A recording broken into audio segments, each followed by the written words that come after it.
The recording of the German version worked out anything but smooth, and so far this one doesn't seem to be any better. So let me give this one more try, and no matter how often I'm going through the intro, it will sound pretty arrogant and meh anyways. So I'm trying to be at least diplomatically enough not to trigger anyone on purpose by saying the following. The Sony Xperia 5 II is, at least in some points, dumb. No. Put the keyboard away, I'm not done yet. But it's also amazing.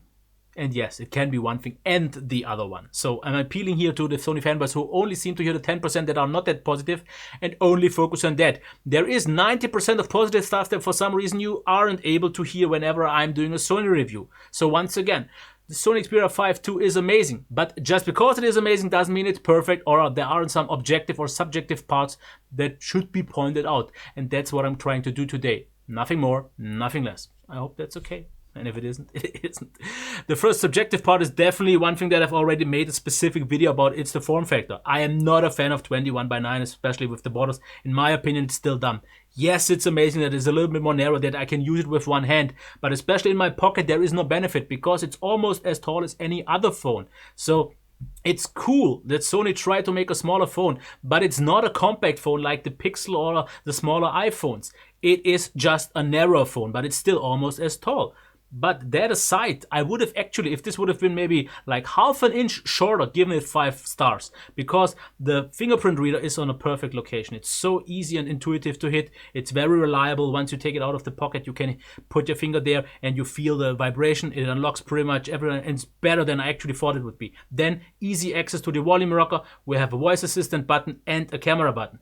We also have a pretty small hump, I would still say, for the camera. We have, yes, a 3.5mm jack, a SIM card tray, USB-C microphone, and front-facing stereo speakers. And what we actually don't have, and it's a good thing, we have no notch or anything else. Yes, we have a little bit bigger borders, but that, in my opinion, is fine.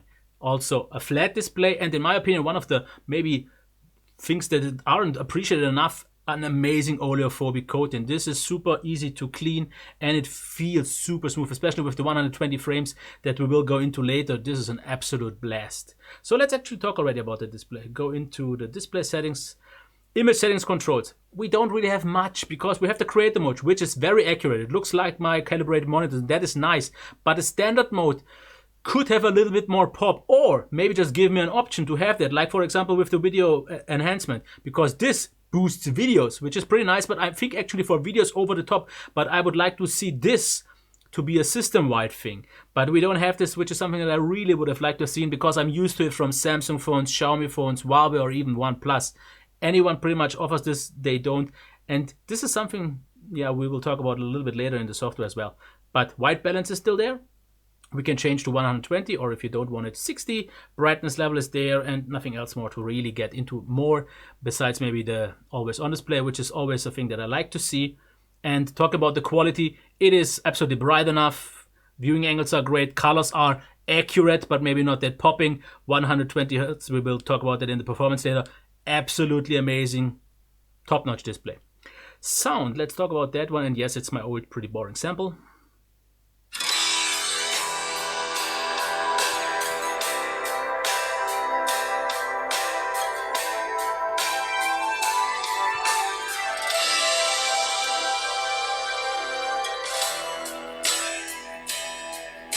Okay, this is the first part where you could get me wrong. So I'm trying to tell you as easy to understand as possible. It is a pretty good speaker, but not a very good one. Why? There are, and that's just for a fact, louder speakers out there, and some that just sound also better. This one, especially in the mids, sounds a little bit thin. It sounds a little bit tinny overall. Bass is quite good, but due to the device being pretty lightweight, it vibrates also, which is a little bit on the annoying side. And the highs are good, and everything is fine, but there is a little bit of some tinniness, some little thin part in the middle. And there are phones that maybe don't have proper stereo front-facing speaker, which you would say this is better for sure. It's not, because there are some that are just the speaker and the earpiece that just overall sound better. And it doesn't have to be on ROG, but some Xiaomi phones, Huawei phones, Pixels maybe, and definitely OnePluses just sound overall better. But to get to the point, it is loud enough and it sounds good enough. It's maybe not the top of the top, but it's at least at the bottom of the top, if you get what I mean. Plus the fact that it has a headphone jack, which is super important for a lot of things.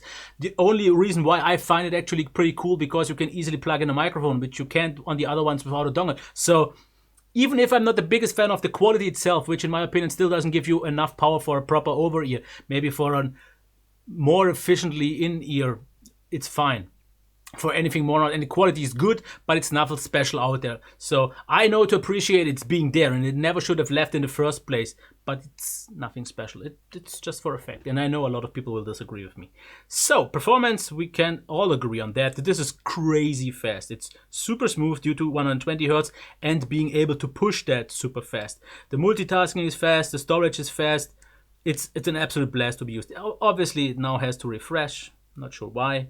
Everything was actually loaded in the first place, but it is an amazing experience. It is super fast, multitasking, everything. I'm not gonna go into that any further. This is as good as it can be, but it's also pretty much as fast as all the other phones with the same chipset. So don't expect anything more. Due to the 120 Hz and some Sony magic, it feels a little bit smoother than even the best 120 Hz displays out there, but that's kind of so marginal it doesn't really matter.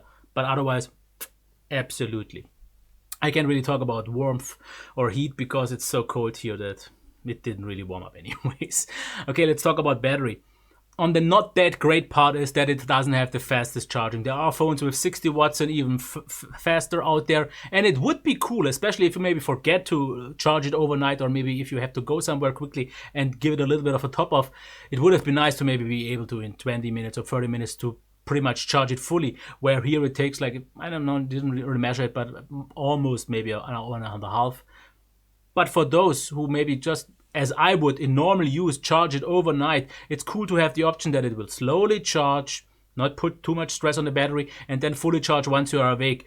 That's pretty nice. I'm not quite sure how actually helpful this is over a long period of time, because in theory it sounds good, but maybe in reality it doesn't really make a difference. So not the fastest charging out there.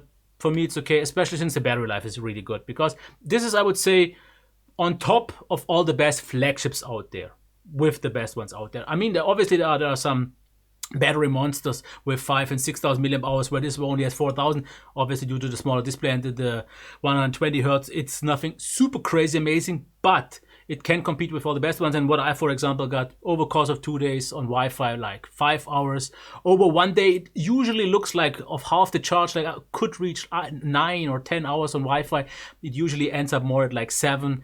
Over a normal day, I would say like between 5.5 and 6 hours in mixed use. Always, and depends obviously on your use and so on. But in mine, it was absolutely super satisfying. I would easily get through the day, even if I listen to music and a lot of other stuff. So I'm good with that. And what I'm also good with, but just that, is the software. Because here's one thing. Everything that the software can do and what it offers is top notch. And if that's what you want and nothing more, this is a 5-star software, because it's super reliable, no hiccups, no nothing. But for people who are coming from a Samsung phone, from a Huawei, from a Xiaomi, or maybe from a OnePlus, you are missing out on a lot of stuff. I mean, yeah, we have the always on display, but for example, we can't change the button layout. We have obviously the navigation gestures now, but no off-screen gestures, no customization in terms of the themes besides just the dark mode. And there are small little things that, like a free finger maybe screenshot, maybe the option to change what this button does, and a lot of more smaller things. But I don't want to waste too much on this time. Like I said, what it does amazing. But if you are someone who actually knows to appreciate all those small little, sometimes gimmicky features, but sometimes actually useful features, like the ones that I mentioned, or maybe the ones that you know, you are missing out on that. Otherwise, you usually get a pretty long support, a pretty fast support. Reliability was always a good thing on Sony's side in terms of software. So yeah, it really comes down to what you want. If you are a bare bones user who usually likes stock Android or something like the Pixel has, this has that, but almost nothing more. If you want more, maybe not the perfect phone for you. And talking about not the perfect phone for you, that's it in terms of camera. I mean, I made a specific video for that, but I just want to point out the highlights. If you want a great selfie shooter, if you want the best auto camera, very fast, like an experience from a Samsung phone or iPhone, this is not your phone. This is the phone that people want who want a lot of manual controls, because there are 2 manual apps, for example, for video and for photo, and you obviously have manual controls in the app itself. So if you have the time, if you have the skills and the patience to do it manually, you can get absolutely great results, maybe some better than with normal cameras. But like I said, on the auto part, but that's something that Sony is pretty much used to and known by now. Not the best results. But what I have to also mention is very accurate pictures out of the box, if you want that. With a little bit of overexposing right now, but this will get fixed. But more about that in the video. I want to actually just summarize things again. So, I don't know if you know my rating, but 5 gold stars is the highest one. I'm giving this 4 stars for the design. And the only reason why 4 is because I'm not a fan of 21:9, and that's obviously a subjective part, and you can pretty much see it as you want. But if this phone would have been, like I said, like maybe a half an inch shorter, 5 inches, because it's unnecessarily long. I don't see the benefit. I don't need to see that much screen because it's not a useful screen that I have more of. But like I said, that's a personal thing. Display, 5 stars, absolutely, because not 5 gold stars, because there are higher resolution ones, and 120 Hz we see a little bit more often already these days. But in terms of quality, it's great, it's accurate, it's bright. A little bit more options in terms of customization would have been nice to give it maybe a little bit more pop. The speaker, like I said, pretty good, but not very good. There are louder ones, there are better quality ones. This is solid, absolutely, and has a headphone jack. Nice. Performance, yeah, absolutely at the top of the best ones. And the camera, battery, along with the best ones out there. Software, I've talked about that. Pretty subjective part. If you want a lot of options, maybe not your thing. If you just want something super reliable with the typical option, then it's your thing. And camera, like I said, for all the users and who don't want to think much about it and want it fast, not perfect, people who have the time, who have the skills, manual, it's your thing. So, like I said, amazing phone. And the most important part for me is that this is a jack of all trades, but master of none. But that's a good thing for me, because if it's maybe a master of something, like for example the display, but doesn't have the best performance, doesn't have the best battery life for the camera, this is also not great, because a high balance is way more important for me, because I rather have something that isn't the best at anything, but at the top of everything, or at least close to the top. Because here, this is the most important part. There is no downside. If I would think about one thing that is maybe a possible deal breaker or annoying enough that I don't want it, I can't really think of anything. For me, actually, because I'm a little bit spoiled by now by software, I'm missing. That's mostly the one thing, a few software parts and maybe the design.